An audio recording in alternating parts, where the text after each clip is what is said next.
Welcome to the Delivering Business Insight with Reports and Dashboard session. My name is Kevin Shalino, and I am the Senior Customer Success Manager at Salesforce, responsible for working with Carestream and several other large customers in the Buffalo, New York, Rochester, New York, and Toronto, Ontario areas. Alongside of me is Rick Gary from Carestream Healthcare. He's the key presenter today.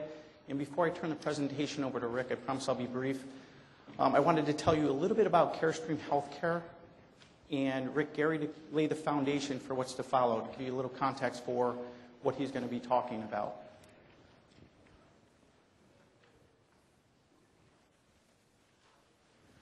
For those of you that aren't familiar with Carestream Healthcare, Carestream is a global company that operates out of Rochester, New York.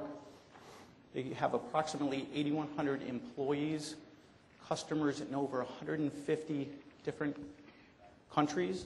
They are what's classified as medical devices business or the life sciences industry. In terms of their Salesforce usage, they have just over 1,000 users on the Unlimited Edition. Their Salesforce ecosystem includes, among other AppExchange partners, the Sales Cloud and the Custom Cloud, which is our product. Tenrocks for project management, Exactly for compensation management, Big Machines for quotes, proposals, and pricing and whatnot, and Demand Tools for data cleansing. So Carestream Healthcare was originally owned by Eastman Kodak up until 2007, at which time they were acquired, and they began operating as an independent business unit. And they have been a customer since May of 2007. A little bit about Rick Gary. Rick is currently the Director of Worldwide Sales Operations for the Medical Solutions Group. He's been with Carestream just over 2 years since they spun off from the Onyx Corporation. Prior to that, he was at Eastman Kodak for 27 years. In his last role, he was the Vice President of Customer Care for the Americas Group. So among other things, Rick is responsible at Carestream for managing the Salesforce.com project, as you might imagine, building and driving forecasts with the sales group, and many other things that he will talk about as he goes through his presentation. So I won't take up any more of your time on the details. I'd like to get right into the presentation with Rick. So please help me welcome to the stage Rick Gary from Carestream Healthcare. Thank you. All right, first of all, I want everybody to smile. My wife is never going to believe this many people want to hear the world according to Rick.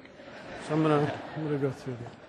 Honestly, okay, how many people in here are administrators? Holy crap. All right, how many people are business users? I'm talking to you guys. Right? I'm not an administrator. If we get into the technical stuff, I'm going to have to defer you to some people that are a heck of a lot smarter than me. As Kevin mentioned, I'm responsible for worldwide sales operations in our digital medical solutions group, which is about $600 million of Carestream. We operate around the world. We sell radiology equipment. You know, if you go to go get an X-ray, you know, the equipment that does that, and IT solutions. Our products go anywhere from $20,000 to we did a $40 million implementation in Scotland and totally digitized their size. So our scale and scope of different products is quite large. Okay, what kind of goals? So we, when Kevin and I talked about this, and I really have to thank Kevin. He did a lot of the work, mostly on the slides, you know, putting them together, making them look pretty and things like that. So he really did a nice job. And if they don't look good, they're his fault. We'll go from there. So as we look at this, one of the things that we were really successful, I believe, with Salesforce is we kind of built the house backwards. Right? We kind of said we wanted to start with, you know, build the roof first, and then we started laying the foundation and getting after things. And it worked out very good for us because it gave us real quick time to value. Okay, and if you look at that with the two sides of my job, right? I've got the CRM program office, which takes care of all of the, you know, Salesforce, Big Machines, Exactly, and some of the other tools that we've got in place right now. The other side of my job is I literally have to call once a quarter to the board of directors what our business is going to be doing for the next 90 days. And then they hold us accountable to plus or minus 2% of that. So on a $600 million business, you can imagine sometimes it's Mr. Toad's Wild Ride. We started out years ago, we were plus or minus 30%. which was absolutely unacceptable. And I think, where we've been going right now, we were down to plus or minus 2, and then I can share with you later, we're now back up to about plus or minus 6, and I think that's only because we've put unattainable goals on the region. So when they roll up their numbers, we said, no, that's not good enough, and then we put a layer on top of that, and we typically come back to right where they said they were going to be at the beginning of the 90 days. So I think the process we put in place is pretty sound.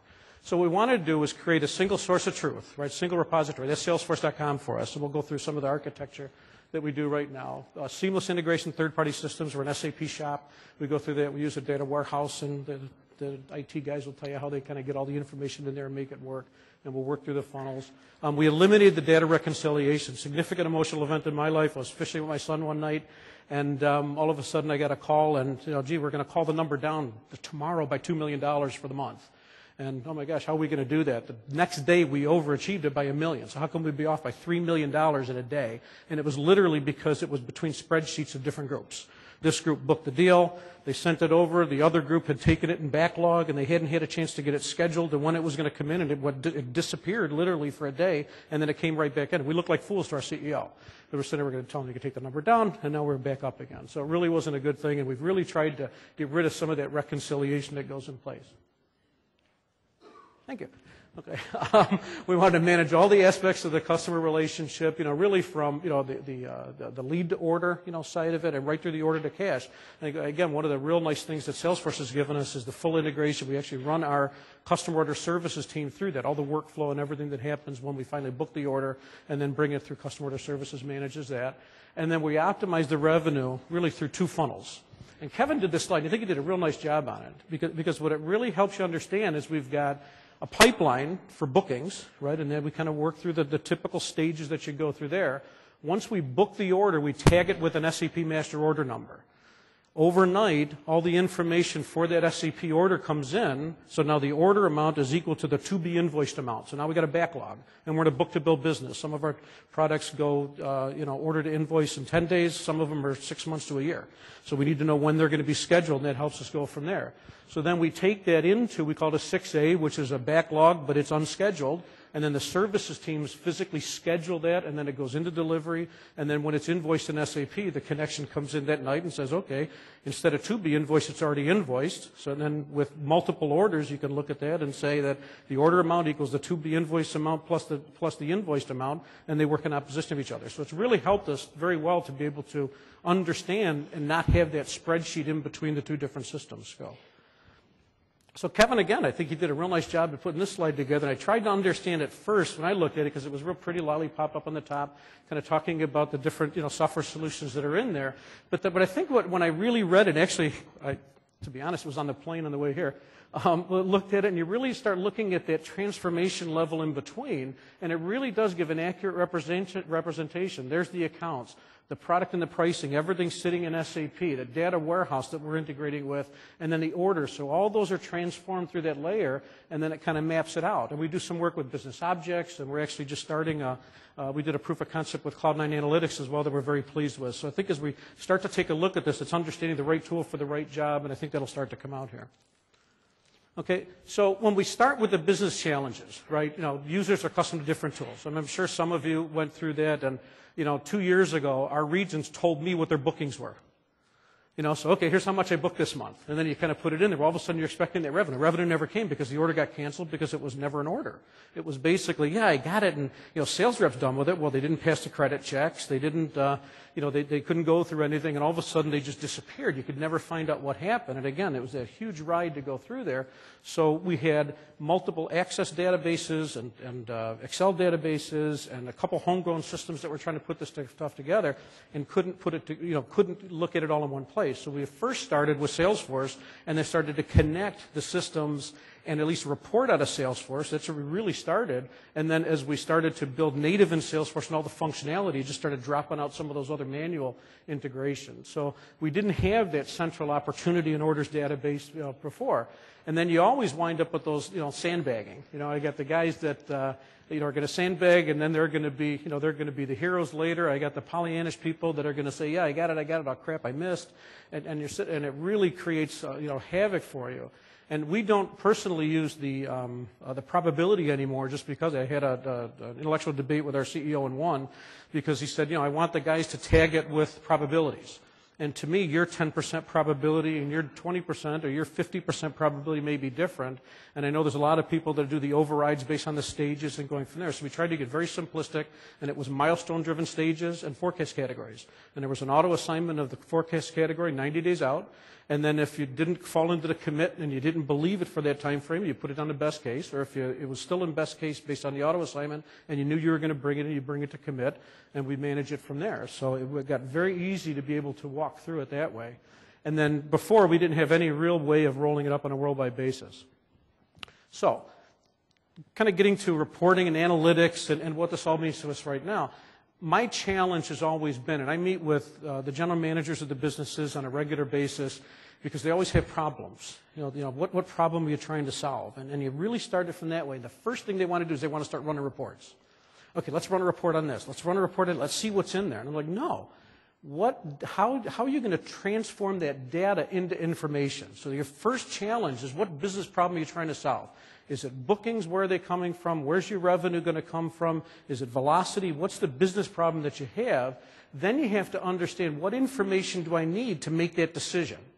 Once I understand the information, then I can say what data is available, and then I can take it from there. And that's also dependent on your perspective. Just think of if you're flying a jet that you got here. You've got all different kinds of gauges that mean something to you as that jet, as that pilot. But if you're driving a car, you're in an automobile or a train or some other thing, there's different things that are important to you. And it's trying to understand what important pieces of information rather than just sensory overload.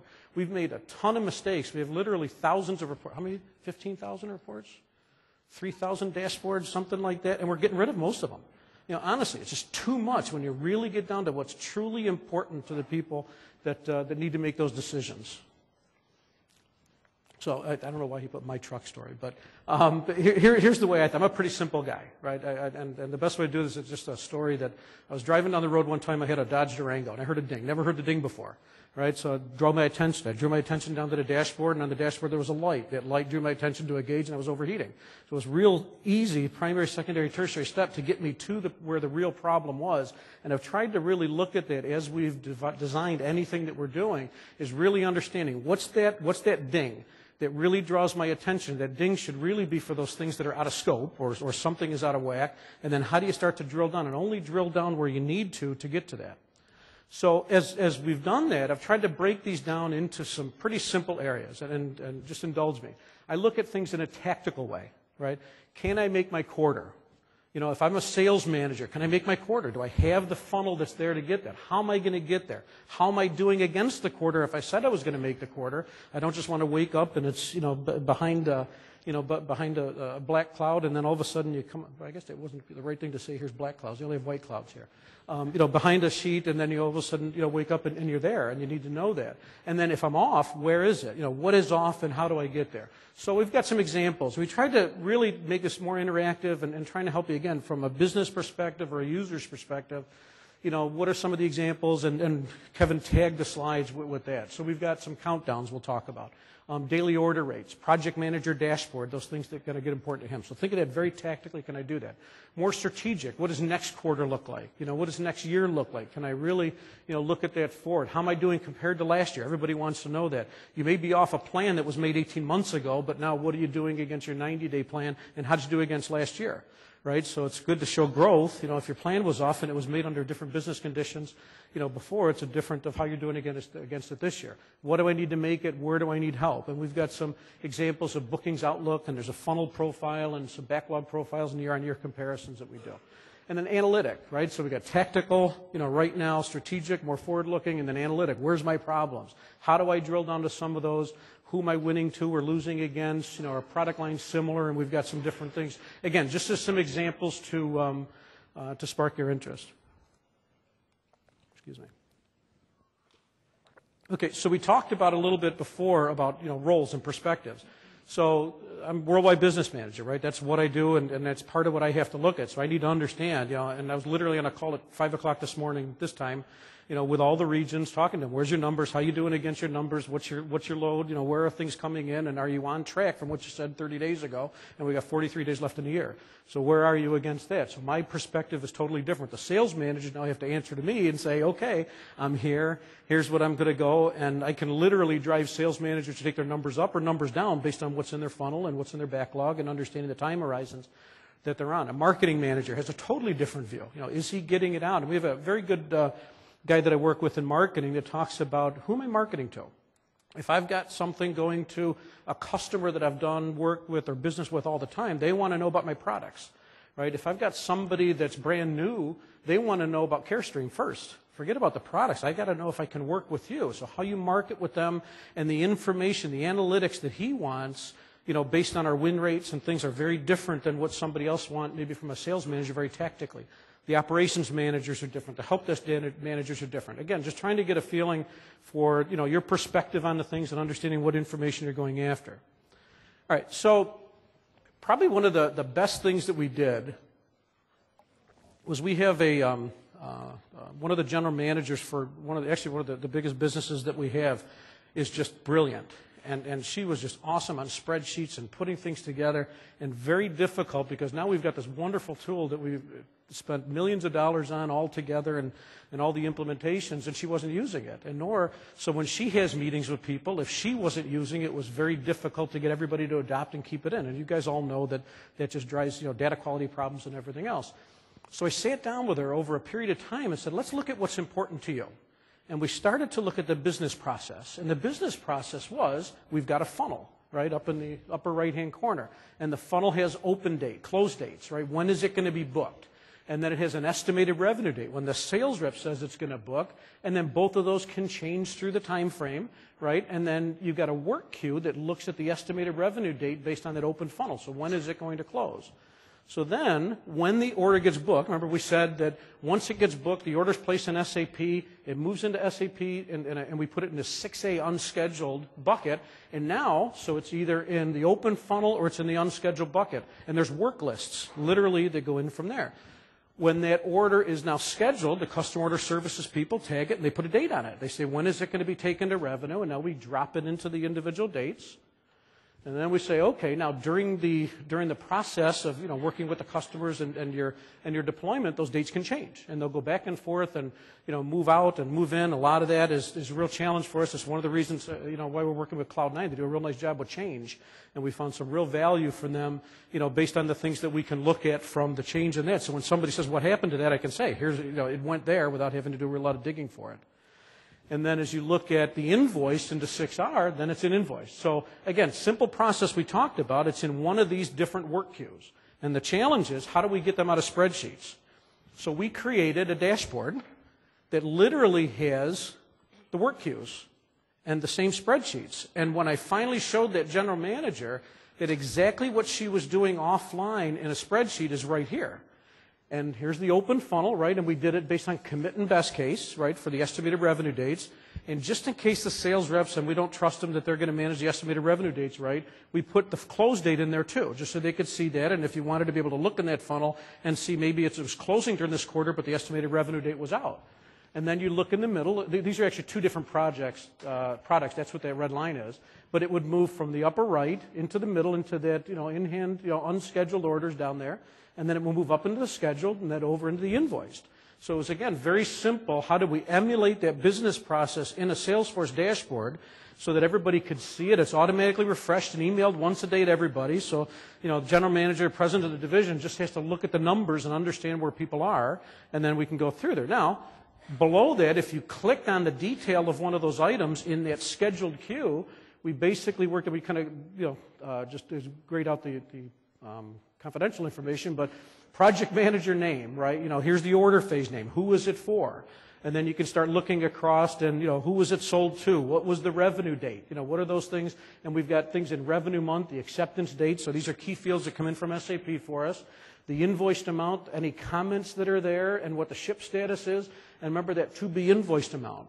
So the same thing that they were doing in a spreadsheet now is sitting here. And the nice thing with this is now, if we do want to, and we actually do that a lot today, we can now extract this information into an Excel dashboard or into an Excel spreadsheet that people want to take with them and go do it. So we totally converted them from running spreadsheets to using Salesforce as the source of authority for all the information. Then they can do with it what they wanted.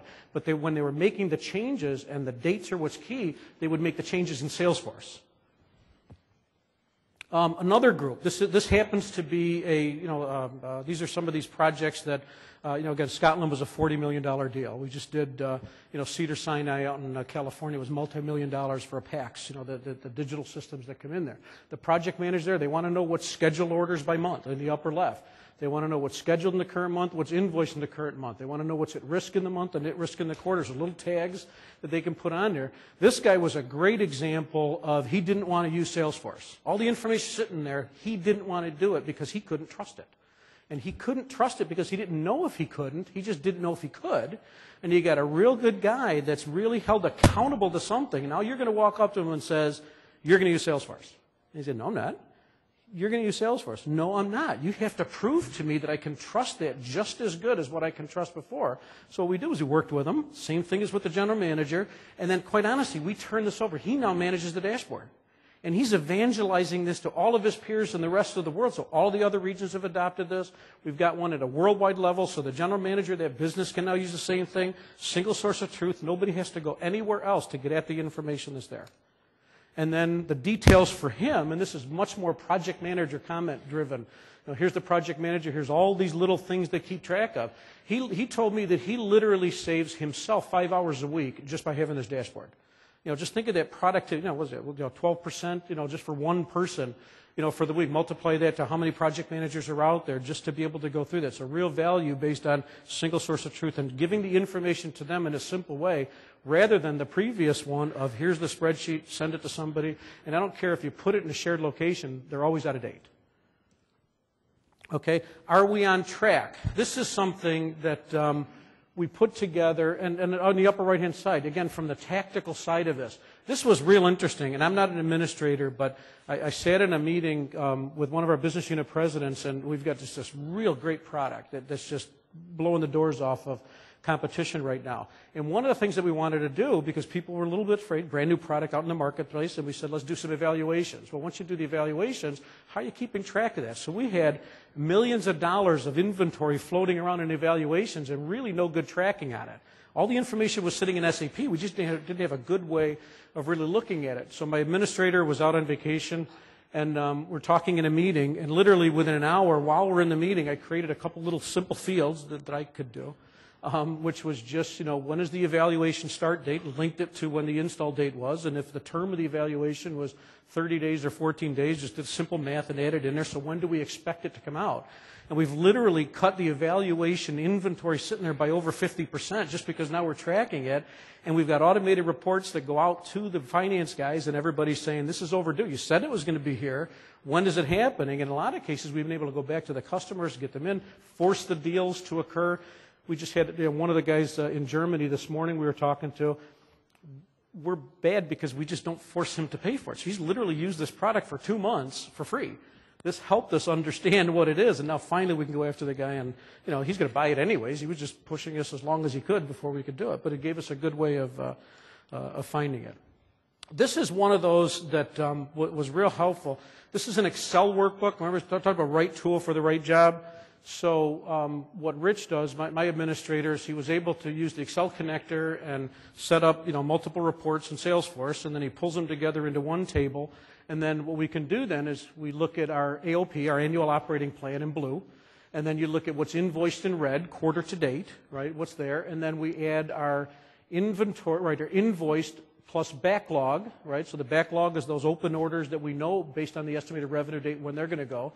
So that gives you the, I think it's the green line. The next line up is invoice plus backlog plus the commit funnel, and then so on. So as you look through that, you get a feel for, can I make the quarter or not? And it's real nice because when you sit down, you understand, can I make it or not? And you can see the product on the left, absolutely. The product on the right, I can't. We had no way of looking at this before, so now what can I do to start to affect that? I'm going to start going student body left to make sure I can get everything in on that product and maybe start doing some different countermeasures on the product on the right and understanding, which region's off and things like that. This one is actually, we worked with Business Objects on Demand.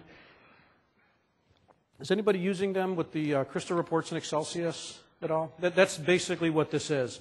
Actually, I saw this at Dreamforce last year, worked with the guys and did a proof of concept. It worked pretty well, and then we brought it up. And we use this once a month with our CEO to kind of show what's happening. So just simply what it is by region, and I can toggle over on the left by region. So it looks at the worldwide view. And then if I want to look at the quarter, like right now I'm looking at the fourth quarter. If I want to look at the full year or the other quarters, I could look at that same dashboard.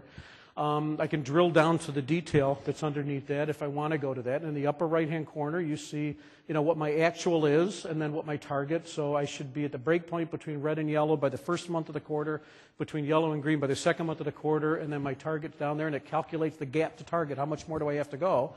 And then in the bottom is a simple simulation that basically looks at what stage am I at, and then we calculate the historical promotion rates, almost like an NPV, right? So I discount the value of the funnel moving forward. So something that's $100 in the funnel at stage 1, if I've got a 10% drop-off rate by the time I get to the end, it's only worth $50, by the time I get to the other side, because I'm going to have that normal promotion rates. And we calculate this by region so that if I toggle to the other region, their historical promotion rates are in there.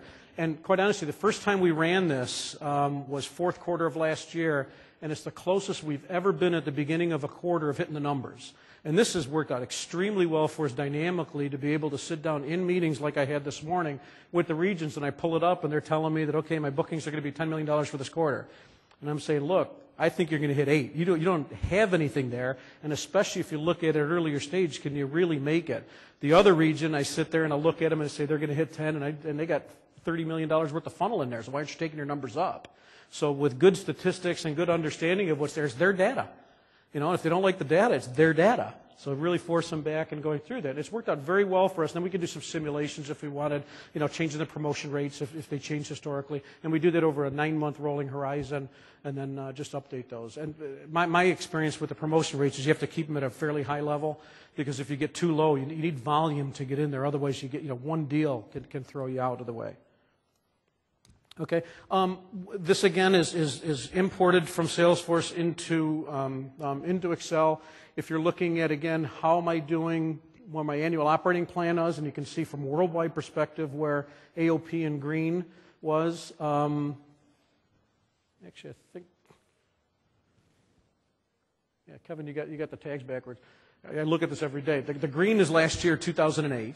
Okay, so you can look at that as where our AOP is the yellow line, and you can see in the top one where we're over AOP and over last year, and the red is the current estimate and the actual from the past, and you can look at it. Now, the worldwide looks great, but then when I start looking at the different regions, you'd see a different profile for the regions. So when we walk through this with the regions, you can look at that and say, okay, region 1, you're under last year, you're under plan. What do we have to do differently for you? Region 2, you're over last year, you're over plan. What are you doing that the other guys can emulate? And region 2 on the right, was over last year, but they were kind of struggling a little bit in the middle of the year and then kicked it up, and it gave us a real understanding. Can you really make it? And if you kind of extrapolate where you think you're going to go, can you do it? Again, back towards strategic, kind of things, and this again would be for more of a sales manager, business manager. Once a month we meet, we call it a monthly ops review with our CEO and CFO. And they want to know how are we doing, and do you have the stuff there, that you're going to make your quarter, and again, the things that are going in there. And they want to know the leading indicators. So as we look at the leading indicators, I want to understand what my funnel load is, right?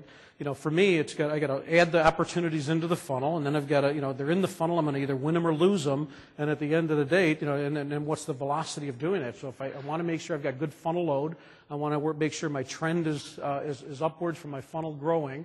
I want to look at the profile of the funnel. So as I look at, is it early opportunity, middle opportunity, and how's that doing? And I want to have that kind of shaped a certain way.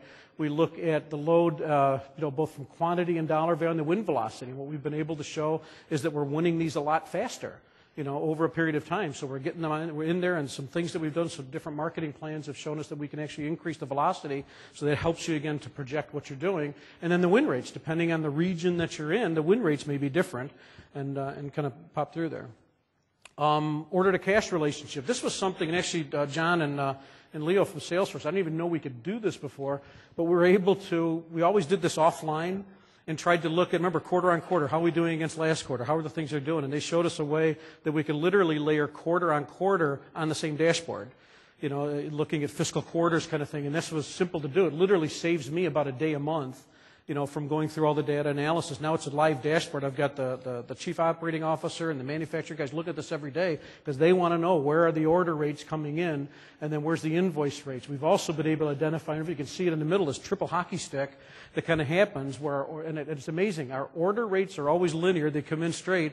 Why are my invoicing, always towards the end of the month? So it's giving us a real understanding because it's white knuckle right to the end. I got the orders coming in, but why aren't we invoicing them? And now we're going after the services guys to try and understand the behaviors. Why is it taking so long to do some of those invoices? And then again, if you kind of look on the bottom, you can see what's happening. The other side of it is it helps you understand the cycle time over time. Why is the product on the bottom taking longer to take the revenue? But also that one's actually a shorter time frame than the one on the top. So when I'm in 43 days left in the quarter, I know which product, and we can start to maybe put an emphasis on one versus another that'll help us make the quarter. Which are we winning? Hopefully, Salesforce will be able to do this. I haven't found a way right now to really, without creating some custom fields and things around just a histogram. Show me the win rate based on volume band, the size of the deals by product. And we've been doing this a couple times a year just to look at the different products and then based on the size of the deals, and you'll see a different relationship for your win rates depending on the size of that deal. Everybody, the small deals, the accessories, they go pretty fast, and you typically win those pretty good because the guys don't put the orders in unless you've got them. The bigger deals, and then we can start to do some other things. There's fewer big deals out there, and you've got different competitors that you're typically dealing with, but it'll help you again more on the analytic and the strategic side of knowing why you can do that.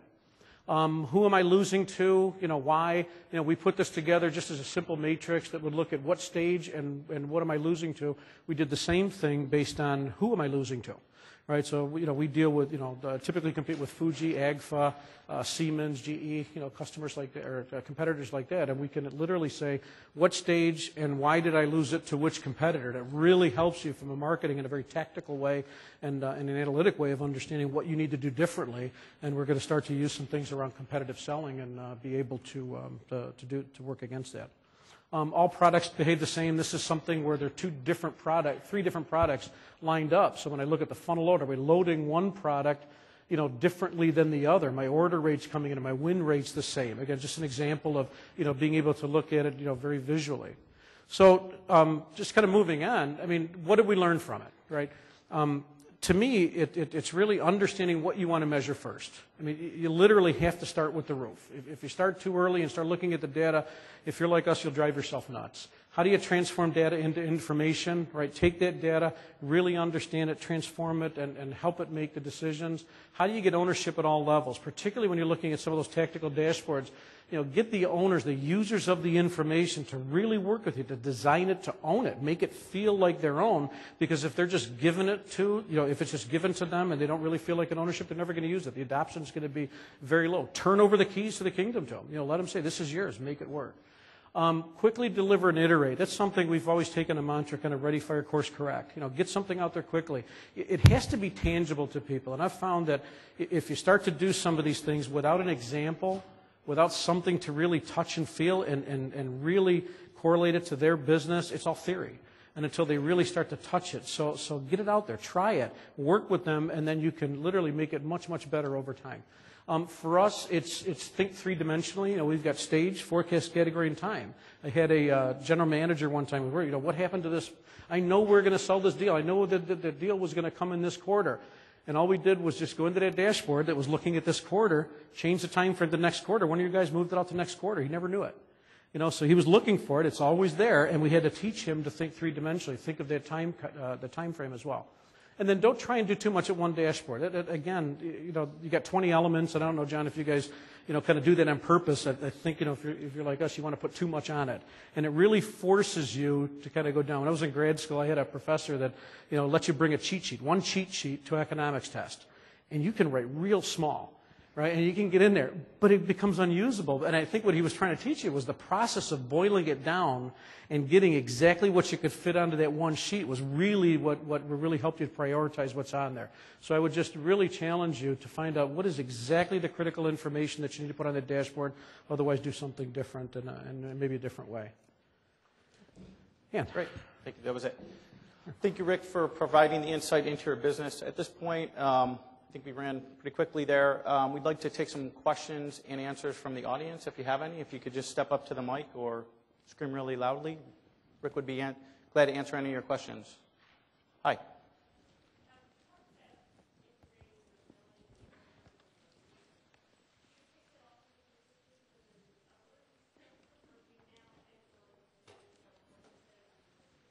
you repeat that? Repeat that. Multiple sources into Salesforce, so that comes in. And then we've got a data warehouse that's linked to SAP, so that's what does the transformation. So once we get the opportunity and it's booked, we tag it with SAP, and then every night it kind of comes. It's a long batch process. I mean, I get a little bit taken back sometimes because it's about a 3-hour batch process in SAP to get all the stuff moved over to the data warehouse, and that takes, I think it's about 2 or 2.5 hours to get it over into Salesforce from there. And we're working on how do we streamline that and get it faster so I can do it multiple times a day. Because depending on when it happens, like 10 o'clock in the morning in the U.S., what happens to Asia? We're a worldwide organization, so we're trying to do that, and I've got the IT guys working on what we can do to more of a bidirectional interface and maybe, call SAP Live and start getting into that. So, sure. Sure. Why do you use Cognos Now and or not Cognos, Business Objects Now and export to Excel? Can you repeat the question too, Rick? Why do we use Business Objects Now and then export to Excel? It's a great question. To me, it's the right tool for the right job. Right? We use Business Objects and Crystal Reports. We've got a Business Objects enterprise version that the IT guys are working on in the background and working with the new version there. So we chose Business Objects on Demand as a short-term kind of tactical thing, and hopefully it'll intersect with that and try and get us up and running. It'll enable us to get up and running very quickly. And that's very dynamic, and it enables you to do that live when you're in there. However, the sales managers don't work that way. Right? They want to be able to, and you know what, again, it's the user, right? They want to be able to take it out of there and they want to load it in their day timer. Some of these guys are old timers. Load it in the day timer and walk around when they're meeting with their guys and say, here's the list. And literally the real game changer for me was being able to do that for them in Salesforce and drive that source of authority in Salesforce. Otherwise, the source of authority became their spreadsheets. And they were still going to do it. I couldn't change them. They were still going to do that, and you know what? They're coin operated, and as long as they make their money, I make my pay. Right? So make them happy, get them what they needed, but still drive the source of authority one way. And it also enabled us the ability to have them do the refresh. It was very simple refreshes, and now we're actually using the Crystal reports and starting to create reports at the territory level, which are just slick, and literally it just gets dropped in a mailbox, once a day. And they can refresh it from there. They can do whatever they want, but they know it's there. And then eventually, with Cloud9 and some of the other things that we're doing, and Crystal Reports is working very well with us in different ways. It's, what I tell my administrators, I'm an electrician. I got the little pouch on the side, and I can only fit 5 tools in there. What are the 5 tools that are real important? I believe the Business Objects is one that'll give us some of those analytic things that we can do and some of the the heavy duty, the heavy lifting that you have. I think that the countdown dashboards, those kind of things that are very technically, am I making my quarter, are important for the guys. Those are dynamic in there. And then with the Excel connector and some of the other things that we can do with Cloud9, I think we're coming up with a real nice suite of understanding what your role is, what's your objective, and what type of information do you need, what decisions are you making, and get at it that way.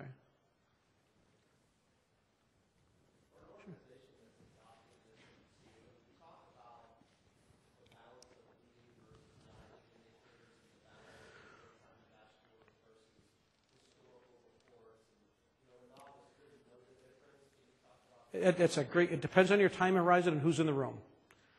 I took our CEO's Salesforce license away. Literally. I mean, and now I did it. We were short on licenses, and I took it, and I just never gave it back to him, right? Because he's a data guy. He wants to drill on anything. And if you get into, and when we have the monthly reviews on the leading indicators, he wants to start to drill. And he'll ask a question, and unfortunately now we can get at the information. And that's the challenge for it, because now you start to drill down and go after that. So over a period of months, we've come up with a very canned, here's the leading indicators that that are important to the business, and then we've proven that are going to have an impact on their business. I mean, our business is simple. You got load, right? You know, how am I loading? Is my funnel loading? How big is my funnel? Am I winning out of the funnel and going from there? So now I've only got a couple handles to pull, right? If I want to grow the business, I've got to increase the leads, right? I've got to grow the size of the deals in the funnel, or I've got to increase my win rate. So everything we do is aligned to that. So are my leads coming in? Can I convert my leads to opportunities, right? And so what's my load rate coming in?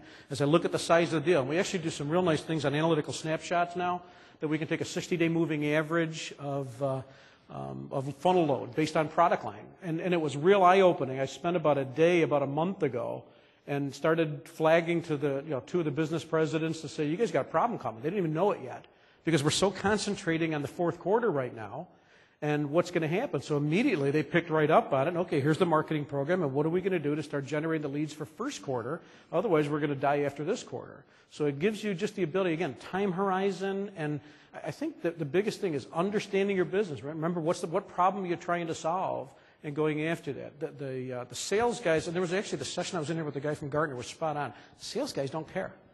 You know, and do they have the value in the system to get them what they want? Right now, I'll be honest with you, and we've been working with Kevin to help us on this. The sales reps do it only because they're told to do it. And oh, by the way, in order to create their quotes, we make them create them in big machines anyway, so then the opportunity's in there anyways. So in order to be able to create the quote, I get the information. But if it wasn't for that, they wouldn't put them into Salesforce. And we constantly go back after them. We actually created, and one of the things about data quality for close dates. I mean, does anybody worry about close dates being overdue? We actually had one of my guys created, I call it paying the mortgage. Right? He created a trigger that literally sends out an email to the person 7 days in advance of the close date coming due. It says it's coming due, and here's what you do about it, and here's the link to it. The day it goes overdue, he sends them sends an email. Did you forget? Here's what happens, and you forget. Oh, by the way, change your close date because it's overdue now. And every week after that, they're in collections. So they get the note, and then so does their manager go there. We've cut our past due opportunities by 50% in 3 months. Literally because now they know what's happening. And we made it easy for them. And you know what? The sales reps are actually happy that they didn't have to worry about some of these stuff. Because remember that funnel, if I'm projecting based on the size of the funnel and the win rate, if I got half the stuff in there stale, it isn't going to happen. Where's it going? I'm making very bad decisions based on products and what we're going to do based on the funnel projections that are there. So it's in my best interest to clean it out. Somebody asked me a while ago, maybe it was one of the meeting I had with John or somebody in the past, why were we successful in really improving that? And quite honestly, we didn't give the guys a chance, because I owned both sides of the equation. When I would walk into meetings with data live in Salesforce to our CEO, the questions he starts asking are based on what Salesforce. He doesn't ask the guys just these, open nebulous questions anymore. It's, what is your funnel? We've changed his terminology.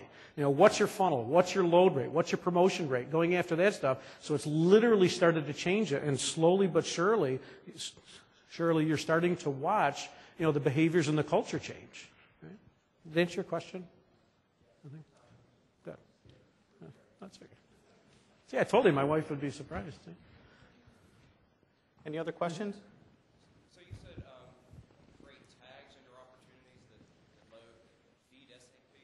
Mm-hmm. So does that automatically create an order in SAP?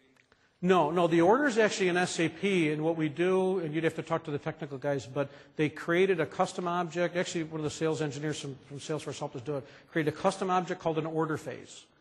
That order phase is then tagged with the SAP master number, and then from the data warehouse, every night it looks for new order numbers, order phases, and then it loads all the lines underneath that. And then every night after that, it's only looking for the change.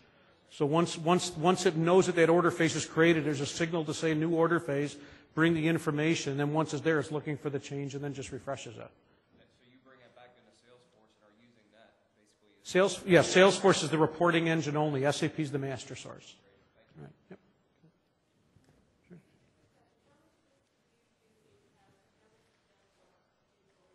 Can you repeat the question, Rick? Yeah. Oh, I'm sorry. How much did we do in-house, and how much did Salesforce do?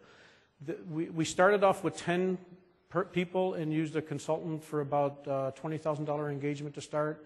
We went from 10 to 50 to 750 to 1,100, and since that point, I think we've only used about $50,000 in consulting fees. And most of that's because I got just a great group of guys, but they're business analysts. And they're also geeks, you know, they just love this stuff, you know, and basically get in there. So they've solved a business problem with Salesforce. They've made it just very easy to go through there. And like, you know, that one of the guys, we call him Sir, his Appy, you know, tag is called Sir Rodney, you know, kind of thing. So I was sitting with the CEO one morning, and he goes in and he's like, "Who's Sir Rodney?" I go, "Look, I talked to the guy at 5 o'clock, you know, in the afternoon. I say I want something 3 o'clock in the morning. It's done and in production. I'll call him Sir if he wants to be called Sir." He just loves doing it, but he's a business guy that understands the process and can make it happen from there. So very, I guess the short answer to your question is, you know, just very little outside. Right. Sure.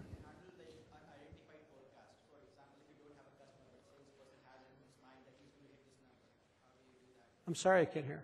For example, the salesperson must be having a number of Q1 Mm-hmm. today, but he doesn't have the tools to back it up right now. So how do you handle that? If I heard you right, the sales rep says, "Here's my forecast," and doesn't have it to back it up. I've literally created a sheet that I call coverage, and I'm trying to automate that now, which basically says, "Here's your number, here's what you've got in backlog, here's what you've got in funnel, and here's your % coverage of that." And historically, you're able to look at that, and based on where you are in the quarter, you should have X % of coverage. So if you're going in at the beginning of the quarter, you should probably have 2X coverage of what your number is.